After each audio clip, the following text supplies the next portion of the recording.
Good morning students. हम लोगों ने कॉस्ट ऑफ एक्विजिशन स्टार्ट किया था। कॉस्ट ऑफ एक्विजिशन के अंदर अभी तक हम लोगों ने दो पार्ट पढ़े थे। When asset is acquired normally,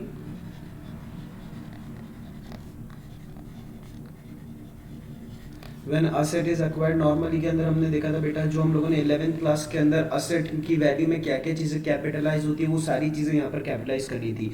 purchase price लेनी थी, इंस्टॉलेशन एक्सपेंसेस लेने थे, कोई भी direct expenses like sir labour वगैरह कुछ भी होता है उनको ऐड करना था। प्लस मैंने एक चीज़ बताई थी, इंटरेस्ट का एक्सपेंस, अगर आपको A16 अलाउ करता है तो। ये हम लोगों ने डिस्कस किया था। इसके बाद हम लोगों ने बात की थी सर बोनस इशू के केस में।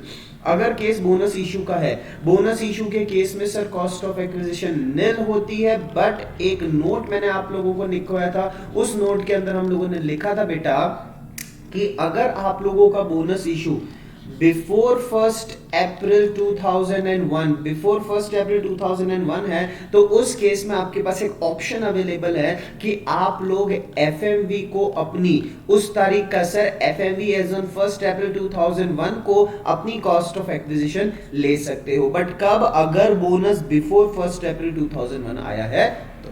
ठीक है बच्चों, अब आज जो हम लोगों को नया टॉपिक स्टार्ट करना है that is cost of acquisition. के अंदर ही हम लोगों को कुछ और पॉइंट डिस्कस करने हैं। आप प्लीज अपने नोट्स के अंदर देख सकते हैं। पहला पॉइंट जो आज हम डिस्कस करने वाले हैं बहुत इंपॉर्टेंट है बेटा, ये आप लोगों को हर क्वेश्चन में कहीं ना कहीं मिल सकता है। समझना बात को। इफ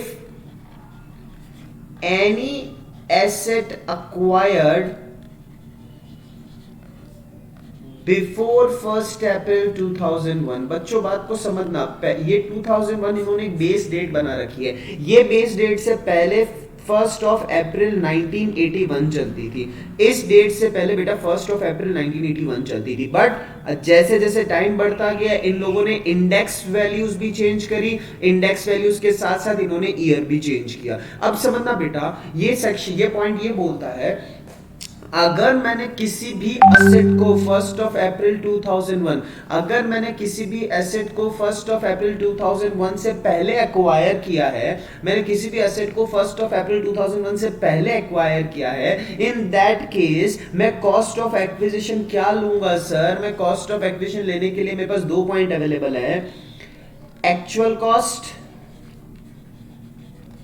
और एफएमवी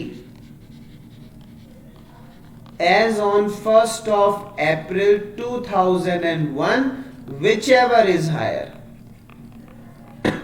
इन दोनों में से जो भी हायर वैल्यू आएगी बेटा वो मेरे लिए कॉस्ट ऑफ एक्विजिशन बन जाएगी, वो मेरे लिए कॉस्ट ऑफ एक्विजिशन बन जाएगी बेटा। ध्यान रखना, ये पॉइंट आप लोगों के 80C के फेवर का पॉइंट है। 80C के फेवर का पॉइंट है मतलब sir sales consideration less cost of acquisition capital gain. अब बेटा sales consideration, sir cost of acquisition में क्या बोला है? Whichever is higher. अगर सर कॉस्ट बढ़ेगी तो गेन घटेगा। मान लो सेल्स कंसीडरेशन 10 लाख है, मान लो सेल्स कंसीडरेशन 10 लाख है सर, एक्चुअल कॉस्ट 3 लाख रुपए की है, पर जो एफएमवी है ना वो एफएमवी 4 लाख की है। तो बेटा अब यहां पर तो 80C के पास फायदा हुआ ना, व्हिचएवर इज हायर वाला पॉइंट लेगा। मान लो अगर उसने यहाँ पे 4 लाख कंसीडर किया तो उसका कैपिटल गेन कितना हुआ बच्चों? 6 लाख रुपीस का।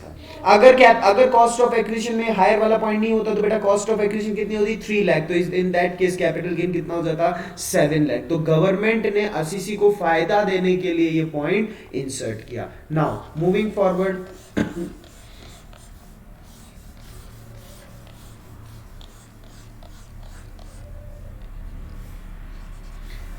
cost of acquisition in case of intangible assets, cost of acquisition in case of intangible assets। Intangible assets का मतलब क्या हुआ बेटा? इंटेंजिबल एसेट्स के अंदर हम लोगों ने पहले भी डिस्कशन कर रखा है इस पॉइंट के ऊपर। इंटेंजिबल एसेट्स के अंदर बेटा 4 पॉइंट्स या फिर 2-3 पॉइंट्स आप लोग ध्यान रखना है। एक आ जाता है गुडविल, पेटेंट, कॉपीराइट एटसेट्रा, और जो जो भी इंटेंजिबल एसेट्स है उस केस के अंदर बेटा हम लोगों का कॉस्ट ऑफ एक्विजिशन क्या होगा। गुडविल की अगर मैं बात करूं, होल एंड सोल अगर मैं गुडविल की बात करूं बेटा, तो गुडविल अगर सेल्फ जनरेटेड है, अगर गुडविल सेल्फ जनरेटेड है तो हम उसको कैपिटल एसेट ही नहीं मानते। Self generated goodwill of profession, self generated goodwill of profession, अगर सिर्फ प्रोफेशन की बात करें तो सर हम उसको कैपिटल एसेट ही नहीं मानेंगे। ठीक है बच्चों। Patent and copyright, in that case sir cost of acquisition मान लिया जाएगा निल। अगर सर इंटेंजिबल एसेट्स की बात कर रहे हैं, जैसे से फॉर एग्जांपल मैंने अपना पेटेंट करवाया। पेटेंट कब होता है बेटा, पेटेंट का मतलब समझना, मैंने कोई एक ऐसा न्यू इन्वेंशन किया, उस न्यू इन्वेंशन का मैंने पेटेंट करवा लिया। पेटेंट करवाने का मतलब कि सर ये इन्वेंशन मेरा है, मेरा नाम लिखा जाएगा। ये पेटेंट मैंने किसी को ट्रांसफर कर दिया, ये पेटेंट मैंने किसी को सेल कर दिया, इन दैट केस मैंने उससे 10 लाख रुपए लिए। सर ये मेरी सेल्स कंसीडरेशन बन जाएगी, हाँ सर बिल्कुल ये मेरी सेल्स कंसीडरेशन बन जाएगी। इसमें से मैं माइनस करूंगा cost of acquisition. Now sir इसमें से कॉस्ट ऑफ एक्विजिशन क्या माइनस करूंगा बेटा, निल। बट एक कॉमन सेंस की बात है सर, पेटेंट बनवाने के लिए, अगर पेटेंट बनवाने के लिए specifically for preparation of patent अगर मेरे को कोई कॉस्ट लग रही है, जैसे से फॉर एग्जांपल 50,000 रुपीज, अगर मुझे कोई कॉस्ट लग रही है वो कॉस्ट मैं मान लूंगा निल की जगह। जैसे से फॉर एग्जांपल पेटेंट करवाने के लिए हमको जो एक्ट है उस एक्ट के प्रोविजंस को फुलफिल करना पड़ता है, हमको बहुत सारी चीजें देखनी पड़ती है। इन दैट केस सर अगर पेटेंट के लिए मैंने कोई भी खर्चा किया है तो उस खर्चे को मैं कॉस्ट ऑफ एक्विजिशन मान के डिडक्ट कर सकता हूं। अगर कोई खर्चा नहीं किया, इन दैट केस मेरा कॉस्ट ऑफ एक्विजिशन क्या हो जाएगा बेटा, निल। क्लियर है, ये आप लोगों के नोट्स के अंदर सारे पॉइंट्स लिखे हुए हैं। नेक्स्ट इंपॉर्टेंट पॉइंट जिसके ऊपर सीधा का सीधा 1 मार्क्स का एमसीक्यू बन सकता है, वो अब अपन डिस्कस करने जा रहे हैं।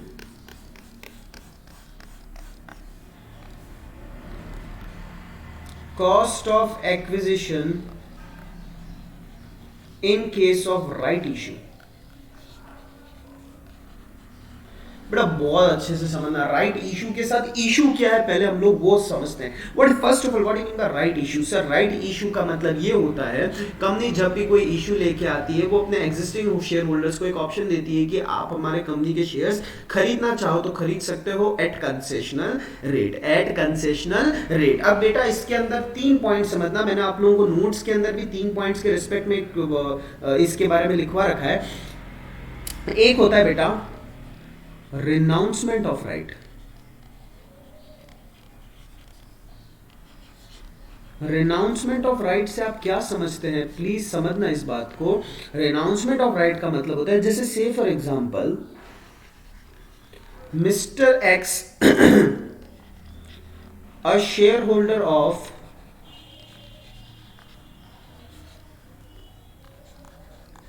7,000 shares got right shares of 3,000 shares, right issue of 3,000 shares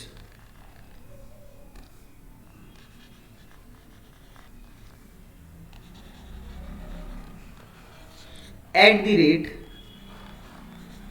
30 per share। अब बच्चों बात को समझना, मिस्टर एक्स के ओरिजिनल शेयर्स कितने थे 7,000। सर राइट इशू में उसको कितने शेयर्स मिले 3,000।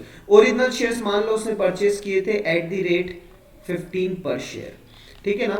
नाउ सर मार्केट प्राइस बढ़ती गई तो नया शेयर का जो इशू आया वो 30 पर शेयर का है। राइट इशू जो है बेटा वो 30 पर शेयर का है। अब मिस्टर एक्स क्या कर सकता है, सर 2 ऑप्शन है उसके पास।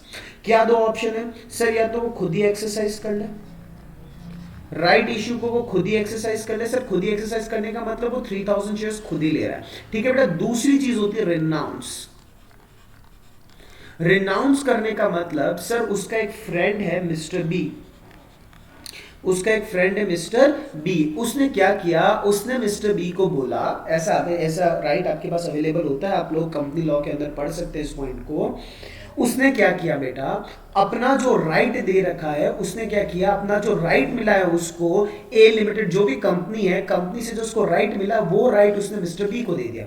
मान लो मैंने क्या बोला, राइट इशू मार्केट प्राइस से थोड़े कम प्राइस के ऊपर आता है। से फॉर एग्जांपल मार्केट प्राइस चल रही है 50 rupees per share, market price चल रही है बेटा 50 रुपीज पर शेयर की। नाउ मिस्टर बी ने क्या किया, मिस्टर एक्स ने क्या किया, मिस्टर बी को बोला कि ये जो 30 रुपीज पर शेयर वाली बात है ना, ये राइट मैं तेरे को रिनाउंस कर रहा हूं। अब ये राइट रिनाउंस करने का मतलब क्या हुआ सर, अब मिस्टर बी मिस्टर एक्स की राइट्स को एक्सरसाइज कर सकता है। मिस्टर एक्स के पास क्या राइट था सर, 3000 शेयर्स को वो 30 पर शेयर में परचेज कर सकता है, पर मिस्टर एक्स ने क्या किया, रिनाउंस करने के मिस्टर बी से 10 रुपए लिए पर शेयर के बेटा, 10 रुपए लिए। अब बात को समझना, मिस्टर बी के लिए सर कॉस्ट कितनी पड़ी, देखो बेटा, एक तो जो इसने मिस्टर एक्स को 10 रुपए पे किए और एक जो कंपनी को 30 रुपीज पे करेगा, मतलब इसको एक शेयर कितना का मिला सर, 40 रुपए का। अरे इसको अभी भी फायदा है, मार्केट में वो शेयर 50 रुपए का चल रहा है। तो रिनाउंसमेंट का फायदा मिस्टर एक्स को क्या मिला सर, 10 रुपए पर शेयर, बिना किसी बात का इसको 10 रुपया मिला, जिसके लिए इसकी कोई कॉस्ट नहीं लगी सर, कोई कॉस्ट नहीं लगी। अरे क्यों कॉस्ट नहीं लगी सर, इसके पास तो खाली राइट था, वो राइट इसने मिस्टर बी को रिनाउंस कर दिया और उस राइट के अगेंस्ट उसने उससे 10 रुपए ले लिए, तो उसके लिए उसको कुछ कॉस्ट तो लगी नहीं, सीधा सीधा 10 रुपए का फायदा हो गया। क्लियर ये चीज, this is the basic concept of right issue. But इसके अंदर से टैक्स का क्या इंप्लीकेशन है हम वो समझते हैं।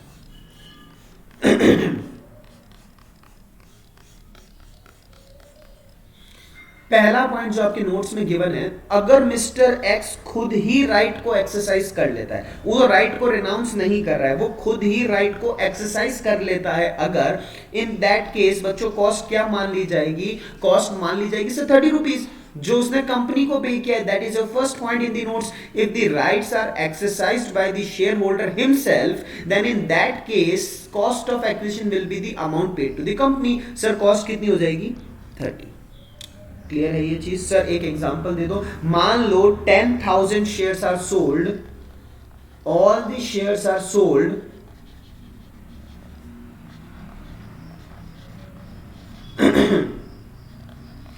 $100 per share, all the shares are sold at the rate 100 per share. तो सर हमारी सेल्स कंसिडरेशन कितनी हो जाएगी, सेल्स कंसिडरेशन हो जाएगी बेटा 10,000 into 100 less cost of acquisition. सबसे पहले सर ओरिजिनल शेयर्स की कॉस्ट कितनी थी sir, 7,000 into 15। Sir right shares की कॉस्ट कितनी थी, अब बेटा राइट शेयर्स अगर इसने खुद ने एक्सरसाइज कर लिए 3,000 इंटू 30, इन दोनों को मिला के आपका कॉस्ट ऑफ एक्विजिशन माइनस हो जाएगा and the final amount will be capital gain. Clear है ये बेटा, क्लियर है बात। अब बात आती है रिनाउंसमेंट की।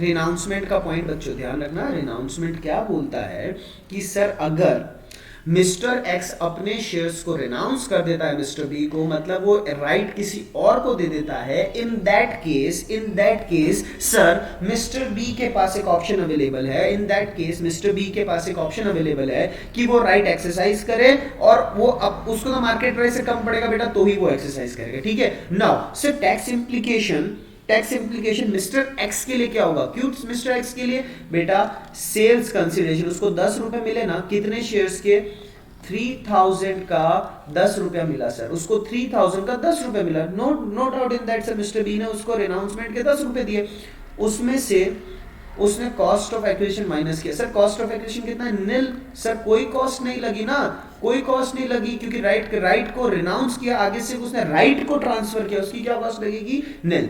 और ये चीज ध्यान रखना, हमेशा ये शॉर्ट टर्म नेचर का ही होगा, भली आप लोगों ने राइट 2 साल 5 साल बाद भी क्यों ना दिया हो, एक्ट के अंदर लिखा हुआ है कि this type of gain shall be taxable as short term capital gain, हमेशा। सेकंड पॉइंट प्लीज रीड करते हैं आपके नोट्स का, if the right is renounced in the favor of any person then the consideration so received in lieu of renouncement will be considered as sales consideration, जो हम लोगों ने यहाँ पर इसको 10 रुपए को कंसीडर किया है। For the person renouncing the right, cost of acquisition will be nil। बिल्कुल सर हम लोगों ने कॉस्ट, जो पर्सन रिनाउंस कर रहा है राइट को उसका कॉस्ट ऑफ एक्विजिशन nil मान लिया गया and capital gain arising will be of short term nature. बेटा जो भी कैपिटल गेन अराइज होगा वो आपके शॉर्ट टर्म कैपिटल गेन होगा।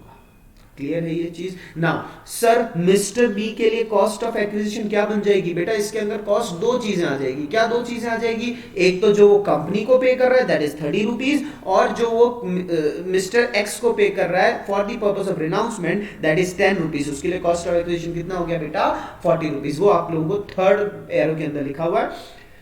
Cost of acquisition for the person against whom right is renounced will be amount paid to the company that is 30 rupees plus amount paid to the person renouncing the right. Sir जो person renounce कर रहा है right उसको कितना दे रहे हो? 10 रुपए। तो टोटल उसके लिए कॉस्ट कितनी हो गई?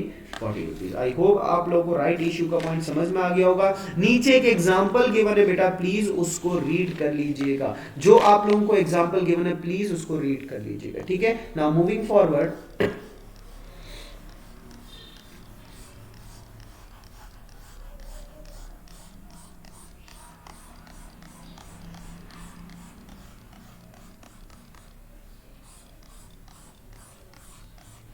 नाउ समझना बच्चों, cost of acquisition in case of previous owner.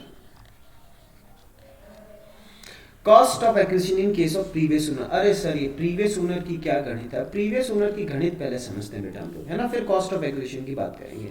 What is the concept of previous owner? Previous owner का मतलब जैसे से for example mister x father है, मिस्टर ए सन है, son of mister x. Sir father के नाम पे एक प्रॉपर्टी थी, फादर के नाम पर एक प्रॉपर्टी थी। At the demise of father, father की डेथ के बाद सर फादर की डेथ हो गई। एंड ऑन द ओकेजन तो क्या मतलब बेटा? At the time of death sir ये जो घर था ना, ये घर मिस्टर ए को विल में ट्रांसफर हो गया। नाउ सर इसके ऊपर कैपिटल गेन माना जाएगा क्या? नहीं सर, इसको ट्रांसफर की डेफिनेशन से एक्सक्लूड कर रखा है। इसके ऊपर कैपिटल गेन नहीं लगेगा सर। जब मिस्टर एक्स की प्रॉपर्टी अंडर विल और इनहेरिटेंस और गिफ्ट, ये प्रॉपर्टी जब मिस्टर ए को गिफ्ट के तौर पे, इनहेरिटेंस के तौर पे या विल के तौर पे मिलेगी तो सर उस केस में कैपिटल गेन अराइज नहीं होगा। ठीक है बच्चों, बात समझ में आ गई सर? अब मिस्टर ए के नाम पे हो गई ये प्रॉपर्टी। मिस्टर ए ने क्या किया?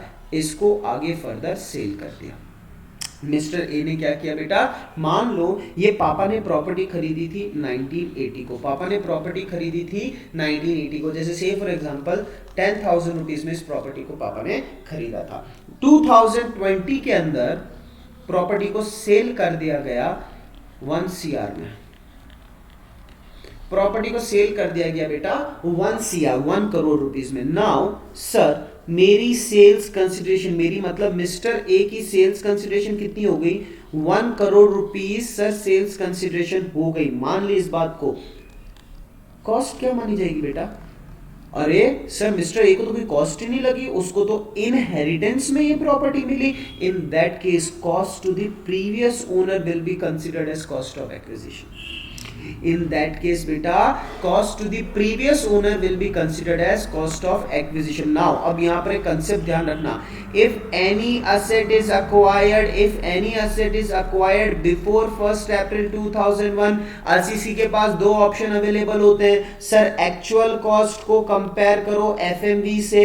FMV कब की बेटा? FMV 2001 की, FMV 2001 की। नाउ 2001 की FMV और एक्चुअल कॉस्ट को कंपेयर करेंगे, इन दोनों में से जो हायर अमाउंट आएगा उसको मैं यहां से माइनस कर दूंगा। क्लियर है बेटा? एक्चुअल कॉस्ट मान लो 10,000 सर, 2001 की FMV इस जगह की मान लो 15 लाख रुपए। इन दोनों में से कौन सा हायर अमाउंट है बेटा? 15 लाख रुपीस। 15 लाख को यहां पर मैं माइनस कर दूंगा। इंडेक्सेशन का मैं तुम लोगों को बताऊंगा कैसे क्या करना है बेटा, वो अपन बाद में देखेंगे, एक बार कंसेप्ट को समझ लेते हैं। तो टैक्सेबल अमाउंट कितना हो जाएगा बेटा? 85 लाख रुपीस। तो आई होप आप लोगों को ये पॉइंट क्लियर हो गया होगा cost to the previous owner का मतलब क्या होता है। Cost to the previous owner का मतलब सर अगर किसी ट्रांसफर पे कैपिटल गेन नहीं लग रहा है, अगर किसी ट्रांसफर के ऊपर कैपिटल गेन नहीं लग रहा है, इन दैट केस जब प्रॉपर्टी आगे फर्दर ट्रांसफर होगी तो जो एक्चुअल ओनर, जो प्रीवियस ओनर था, उसने उसने जितने में खरीदी थी बेटा, उसको हम लोग कॉस्ट ऑफ एक्विजिशन मान लेंगे। क्लियर है चीज? आई होप आप लोगों को पॉइंट क्लियर होगा। प्लीज नोट्स के अंदर आ जाइए। Cost of acquisition in case of previous owner under section 49 clause 1, हम लोग प्रीवियस ओनर का सेक्शन देखते हैं 49 clause 1। now sir under section 49 clause 1, if a person has acquired a capital asset under the circumstances so specified under this section, जो भी circumstances है वो आप आगे नीचे पढ़ोगे, then in such case capital gain at the time of transfer, cost to the previous owner is taken as cost of acquisition। जो मैंने तुम लोगों को बताया यहाँ पर कि सर जो एक्चुअल कॉस्ट मिस्टर एक्स को लगी थी वो मिस्टर ए की कॉस्ट ऑफ एक्विजिशन बन जाएगी, क्योंकि ये ट्रांसफर हम लोगों ने मतलब विल में जो मिला था उसको हमने ट्रांसफर नहीं माना था और उस टाइम पे कैपिटल गेन कलेक्ट नहीं हुआ था। तो इन that case sir mister x की जो कॉस्ट थी वो मिस्टर ए की कॉस्ट ऑफ एक्विजिशन बन जाएगी। Circumstances sir acquisition of property under gift और will, acquisition of property of any distribution of asset, acquisition of property by succession, inheritance or devolution। now बेटा समझना ये तीन टर्म्स,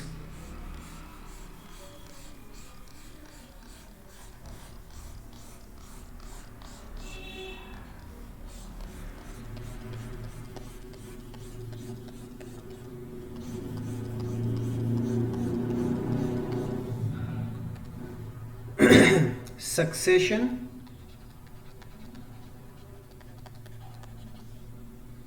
डिवोल्यूशन। एक होता है विल, एक होता है इनहेरिटेंस। अब बेटा बात को समझना, सक्सेशन का मतलब होता है जैसे से फॉर एग्जांपल कोई प्रोप्राइटरशिप फर्म में बिजनेस कर रहा है, सर उस प्रोप्राइटरशिप से उसने पार्टनरशिप में कन्वर्ट किया, उस पार्टनरशिप से उसने एलएलपी में कन्वर्ट किया, सर उस एलएलपी को उसने कंपनी में कन्वर्ट किया। नाउ सर इस प्रोसेस को हम लोग सक्सेशन कहते हैं। सर आप आगे बढ़ रहे हो, सक्सेशन आगे बढ़ते को हम लोग सक्सेशन कहते हैं। सर कंपनी से एलएलपी पे आया, एलएलपी से पार्टनरशिप पे आया, पार्टनरशिप से प्रोप्राइटरशिप पे आया, इसको हम लोग डिवोल्यूशन कहते हैं। इसको हम लोग बेटा डिवोल्यूशन कहते हैं। मतलब कोई भी एक फेज हो सकता है। सर प्रोप्राइटरशिप से कंपनी बना तो भी सक्सेशन, पार्टनरशिप से कंपनी बना तो भी सक्सेशन, प्रोप्राइटरशिप से पार्टनरशिप बना तो भी सक्सेशन, प्रोप्राइटरशिप से एलएलपी बना तो भी सक्सेशन, कंपनी से एलएलपी बना तो भी डिवोल्यूशन, कंपनी से पार्टनरशिप फर्म तो भी डिवोल्यूशन, कंपनी से प्रोप्राइटरशिप फर्म तो भी डिवोल्यूशन, पार्टनरशिप फर्म से प्रोप्राइटरशिप तो भी डिवोल्यूशन। सक्सेशन का मतलब होता है आगे बढ़ना, डिवोल्यूशन का मतलब होता है सर पीछे आना। Now will and inheritance. Will और इनहेरिटेंस का मतलब क्या होता है बेटा, जैसे से फॉर विल का मतलब होता है बेटा हमने हमारी इच्छा से, हमने हमारी इच्छा, जैसे for example sir mister X के दो बेटे mister A mister B. Now mister X ने सर एक विल प्रिपेयर करी, प्रिपेयर करने में sir will is prepared. Prepared मतलब सर एक कोर्ट ऑफ लॉ के अंदर एक लॉयर होगा, वो लॉयर एक विल डीड बनाएगा, उस डीड के अंदर लिखा होगा कि मिस्टर ए को क्या क्या मिलेगा, मिस्टर बी को क्या क्या मिलेगा। ठीक है बेटा, इसको बोलते हैं हम लोग विल।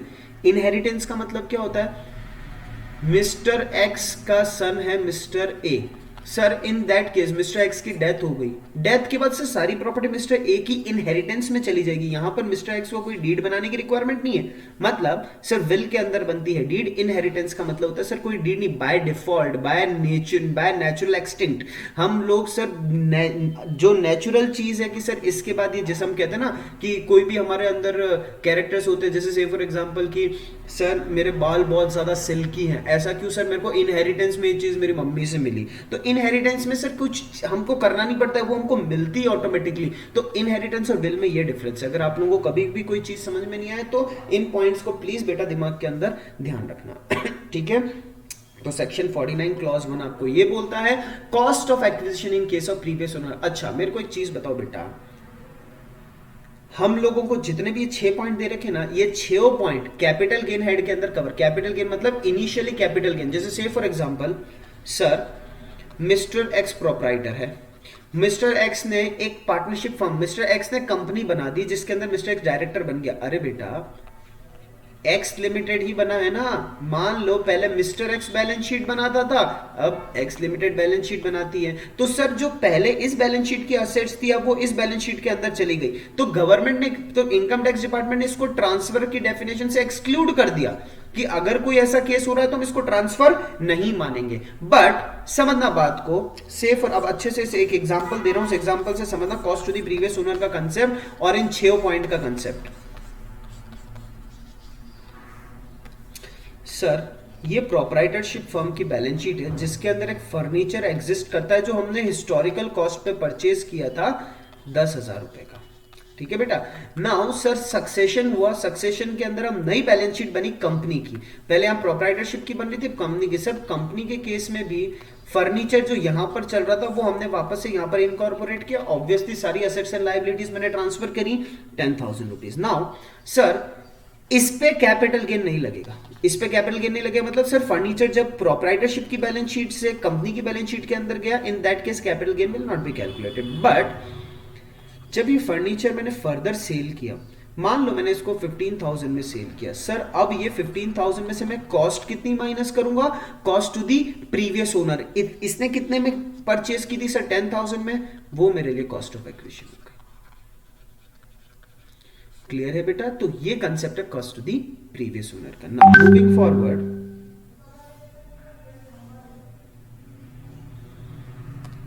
एक बहुत इंपॉर्टेंट नोट दे रखा है, प्लीज इस नोट को अच्छे से समझना। इसी टॉपिक के नीचे एक नोट लिखवा रखा है मैंने तुम लोगों को।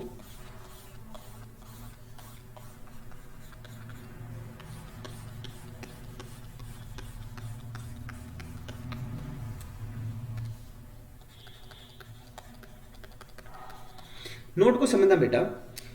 Cost of any improvement borne by the previous owner shall be added to such cost. जैसे से फॉर एग्जाम्पल मिस्टर एक्स एक प्रॉपर्टी परचेज करी 1,00,000 रुपए में। सर इसके ऊपर उन्होंने इंप्रूवमेंट करके एक बिल्डिंग और बनाई 5,00,000 रुपए में। नाउ सर ये 5,00,000 रुपए इंप्रूवमेंट की कॉस्ट है, ये 1,00,000 रुपए एक्चुअल कॉस्ट है, कॉस्ट ऑफ एक्विजिशन का पार्ट है। ठीक है बेटा। नाउ सर मिस्टर एक्स की डेथ हो गई और उसके बाद में डेथ हो गई और डेथ के बाद में वो प्रॉपर्टी मिल गई मिस्टर ए को। नाउ सर मिस्टर ए के लिए कॉस्ट कितनी मानी जाएगी 6,00,000 रुपीज।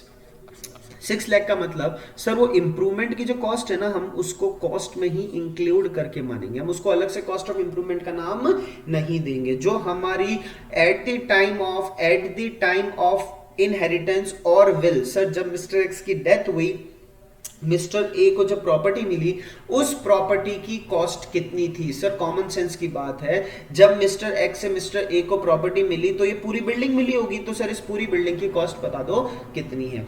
कि एक्चुअल कॉस्ट 6,00,000 थी, इंप्रूवमेंट 5,00,000 का कराया, मेरे को कितनी कॉस्ट पड़ी बेटा 6,00,000 रुपीज। नोट पढ़ लेना नीचे, cost of any improvement borne by the previous owner will be added to such cost. चलो आगे बढ़ते हैं।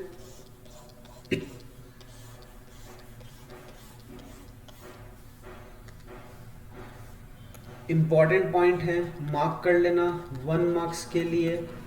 आने के 99% चांसेस हैं, 1% मैं अपना एक लेके चलता हूं ताकि बच्चे मेरी गर्दन ना पकड़ लें।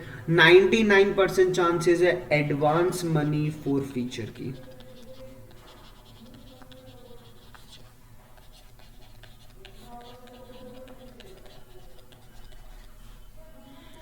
एडवांस मनी फोर फीचर के अंदर बेटा दो, पहले तो एक ही पॉइंट चलता था, बट कुछ सालों पहले एक अमेंडमेंट आया, उसकी वजह से 2 बाइफरकेशन हो गए। अब एडवांस मनी फोर फीचर का मतलब क्या है, पहले हम लोग ये समझते हैं। मिस्टर एक्स के पास एक पीस ऑफ लैंड पड़ा हुआ है, मिस्टर एक्स के पास में एक बेटा पीस ऑफ लैंड पड़ा हुआ है। ये piece of land mister X ने मिस्टर बी के पास गया और बोला, मिस्टर बी आया कि सर मेरे को पीस ऑफ लैंड खरीदना है। जब भी हम कोई प्रॉपर्टी खरीदते ना बेटा, एक अमाउंट पे करते हैं जिसको हम बोलते हैं टोकन मनी। आप अपने पापा वगैरह से पूछना, वो आपको बताएंगे। टोकन मनी, टोकन मनी का मतलब ये होता है बेटा कि एक अमाउंट, जैसे से फॉर एग्जांपल सर ये पीस ऑफ लैंड है 10 लाख रुपए की, ये पीस ऑफ लैंड है 10 लाख रुपए की, तो टोकन मनी मान लो sir 50,000 rupees. Sir booking amount नहीं होता है, हम कहीं पर भी जाते हैं, कपड़े खरीदने भी जाते हैं, हम लोग गाड़ी खरीदने भी जाते हैं, तो एक टोकन अमाउंट की सर आप इतना हमारे को बुकिंग कंफर्मेशन दे दो कि आप इस प्रॉपर्टी को खरीदोगे। नाउ सर मिस्टर बी ने 50,000 रुपीज मिस्टर एक्स को दे दिए, मिस्टर एक्स को दे दिए सर टोकन मनी के नाम के। नाउ सर मिस्टर एक्स के पास 50,000 रुपीज पड़े। अब due to any reason sir mister B, due to any reason sir अब ये मिस्टर बी इस प्रॉपर्टी को परचेज नहीं कर सकता है, तो अब क्या होगा बेटा, ये 50,000 रुपीज इज नॉन रिफंडेबल। बहुत रेयर चांसेस में इसको रिफंड किया जाता है, but in general sense it is non refundable. तो सर ये जो 50,000 रुपीज नॉन रिफंडेबल है, ये मिस्टर एक्स के लिए तो एक तरीके से इनकम ही हुई ना, ये तो मिस्टर एक्स के लिए एक तरीके से इनकम ही हुई ना। तो अब इनकम टैक्स डिपार्टमेंट ने इसके ऊपर क्या प्रोविजन डाला है sir, that is advance money forfeiture. Advance money forfeiture, sir advance में जो आपको पैसा मिला है वो फॉरफीट कर लिया। फॉरफीट मतलब सर क्योंकि आपने इस प्रॉपर्टी को नहीं खरीदा, आपने मतलब मिस्टर बी ने इस प्रॉपर्टी को नहीं परचेज किया, तो मिस्टर एक्स ने क्या किया, जो एडवांस मनी पड़ा था उसको फॉरफीट कर लिया, मतलब अब वो उस पैसे को रिफंड नहीं करेगा। तो अब इसके टैक्स इंप्लीकेशन पढ़ते हैं हम लोग।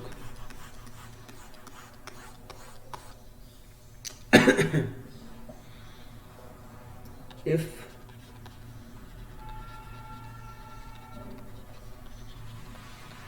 Advance money forfeited before 1st April 2014 on or after 1st April 2014। बेटा ये पॉइंट क्यों आया मैं तुमको इसका कारण बताऊंगा, ठीक है ना। इसका रीजन है, अच्छा खासा रीजन है। पहले क्या होता था बेटा, if advance money forfeited before 1st April, मतलब इस डेट से पहले अगर कोई भी एडवांस मनी फोरफिट हुआ है तो हम लोग उसको क्या करते थे, कॉस्ट ऑफ एक्विजिशन में से डिडक्ट कर देते थे। कॉस्ट ऑफ एक्विजिशन में से बेटा डिडक्ट कर देते थे। जैसे वो जो 50,000 रिसीव हुआ था ना, अब मैंने क्या किया बेटा, समझना एग्जांपल को। सर ये पीस ऑफ लैंड पड़ा हुआ है, ये पीस ऑफ लैंड मैंने परचेज किया था 10 लाख रुपए में, ठीक है। मेरे को इसके सेल्स कंसिडरेशन मिला 50 लाख रुपए। सर 50 लाख में से कॉस्ट ऑफ एक्विजिशन कितनी कॉस्ट है, 10 लाख रुपए। अरे सर रुको, 10 लाख रुपए आपने 50,000 रुपए फोरफिट किए थे ना, उसको माइनस करके आप अपना कॉस्ट ऑफ एक्विजिशन बताओ। तो बेटा मेरे लिए कितना टैक्सेबल हो गया, 40,50,000। अरे सर ये क्या हुआ, समझना बेटा, अगर मैं वो 10,000 रुपए 50,000 रुपए माइनस नहीं करता तो मेरी कॉस्ट कितनी होती, 10 लाख रुपए। मेरे को टैक्स कितने पे करना पड़ता, 40 लाख रुपए पे। अब मैंने कॉस्ट में से डिडक्ट किया तो मेरी कॉस्ट कितनी होगी, 9,50,000, और मेरे को कितना टैक्स पे करना पड़ा बेटा, 40,50,000, मतलब 50,000 के ऊपर टैक्स लग गया। क्लियर ये चीज। तो सर ये डिपार्टमेंट ने इस चीज को चेंज क्यों किया, अब मेरी बात को समझना। ये कैलकुलेशन मैं कब करूंगा, जब मैं ट्रांसफर कर रहा हूं। ये कैलकुलेशन बेटा मैं कब करूंगा, जब मैं ट्रांसफर कर रहा हूं। मेरी बात को समझना। सर मेरे पास जो 50,000 रुपीज का टोकन मनी आया ना, जिसको मैंने फोरफिट किया, वो टैक्सेबल कब होगा, ट्रांसफर के टाइम पे। जैसे से फॉर एग्जांपल सर वो 50,000 मैंने 1st of April 2002 के अंदर फोरफिट किए थे, इसके ऊपर अब मैं टैक्स कब पे करूंगा, मान लो मैंने 2020 के अंदर फिर उस प्रॉपर्टी को ट्रांसफर किया, तो गवर्नमेंट ने क्या बोला, सर 2020 को जब आप लोग ये कैपिटल गेन की कैलकुलेशन करोगे ना, उस टाइम पे वो 50,000 रुपीज आप माइनस कर देना। अरे समझो गवर्नमेंट को इसमें कितना लॉस हो रहा है, सर 18 साल तक उस 50,000 रुपए के ऊपर कोई टैक्स नहीं लगा। एक और बात बताऊं, अगर ये प्रॉपर्टी बिकी ही नहीं कभी, तो सर उस केस में तो 50,000 रुपीज अनटैक्सेबल हो जाएगा। मान लो जिस घर में हम लोग रहते हैं उस घर को तो कभी नहीं बेचेंगे। मैंने क्या किया, इनकम टैक्स डिपार्टमेंट में 50,000 रुपए ब्लैक को व्हाइट में कन्वर्ट करने के लिए मैंने क्या किया, किसी से पैसा ले लिया। मैंने बोला अरे काम कर, 1 लाख रुपए मेरे अकाउंट में ट्रांसफर कर दे, मैं उसको एडवांस मनी फोरफीचर का नाम दे दूंगा। और एडवांस मनी फोरफीचर के केस में क्या होगा सर, जब मैं अपनी प्रॉपर्टी को सेल करूंगा तब कॉस्ट में से माइनस करूंगा। अरे मैंने प्रॉपर्टी ही अगर सेल नहीं करी तो सर उस केस में तो वो 1 लाख रुपए अनटैक्सेबल रह जाएगा ना, गवर्नमेंट को उस 1 लाख के ऊपर टैक्स ही नहीं मिलेगा। तो गवर्नमेंट ने उसके लिए क्या प्रोविजन लेके आया,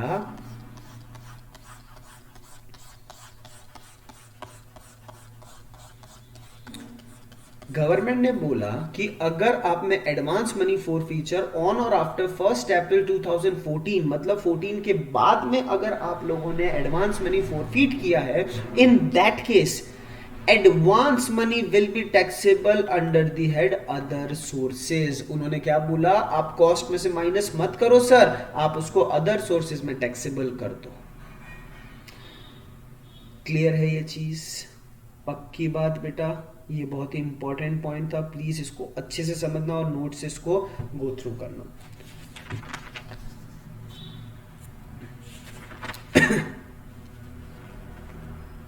now next topic,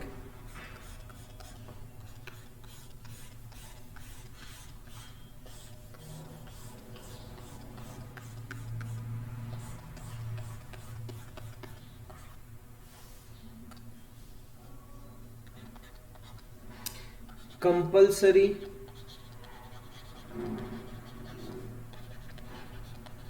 acquisition of property.